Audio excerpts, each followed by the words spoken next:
Claudizen, mungkin kamu pernah mengalami situs website kamu terkena suspend.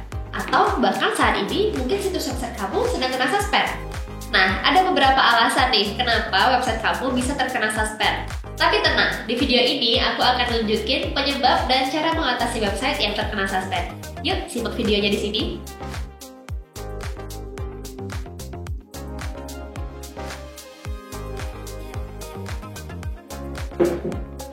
Ketika website terkena suspend, ini artinya website kamu dinonaktifkan sementara oleh penyedia hosting.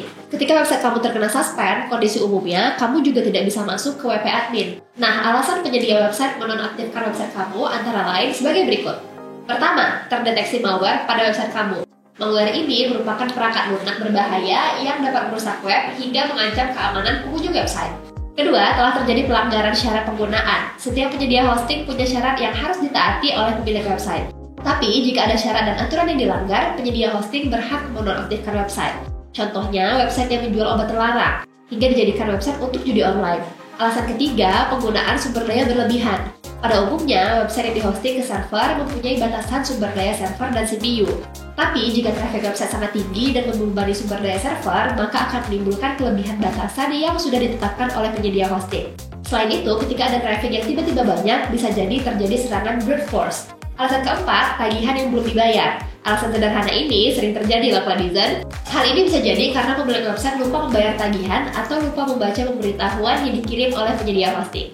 Perlu diingat juga nih, jika pemberitahuan yang dikirim oleh penyedia hosting tentang tagihan yang belum dibayar tapi tidak direspon oleh pemilik website, akun hosting kamu bisa ditangguhkan. Dari alasan tersebut, supaya website kamu kembali normal dan tidak terkena suspend, kamu bisa mengikuti langkah-langkah berikut. Pertama, bersihkan berkas yang terinfeksi malware. Untuk hal ini, secara umum, kamu sebagai pemilik website akan menerima tiket dari spesialis keamanan yang memberikan ringkasan kejadian, seperti domain yang terpengaruh, jalur menuju direktori yang terinfeksi, hingga langkah yang bisa dilakukan untuk mengatasi serangan malware. Kedua, kamu harus menghapus konten yang melanggar syarat dan kebijakan, seperti yang sudah dijelaskan sebelumnya. Bisa jadi alasan website kamu disuspend karena melanggar syarat dan kebijakan penggunaan. Nah, kamu bisa memperbaikinya dengan mengikuti syarat dan kebijakan yang sudah ditentukan. Biasanya, penyedia hosting akan mengirimkan email untuk menjelaskan alasan di balik website yang terkena suspend.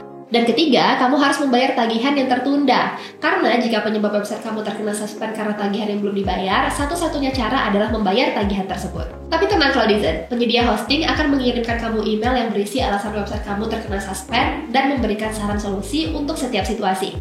Salah satu penyedia hosting lokal di Indonesia adalah ID Cloud Host yang sudah memiliki banyak pelanggan. Pastinya, ID Cloud Host akan memberikan pengalaman terbaik untuk kamu. Nah, itu tadi penjelasan tentang alasan dan cara mengatasi website yang terkena suspend. Dan jika kamu mencari hosting yang handal, kamu bisa ke ID Cloud Host ya Claudizen. Terima kasih sudah nonton video ini hingga selesai, semoga bermanfaat dan sampai jumpa di video selanjutnya.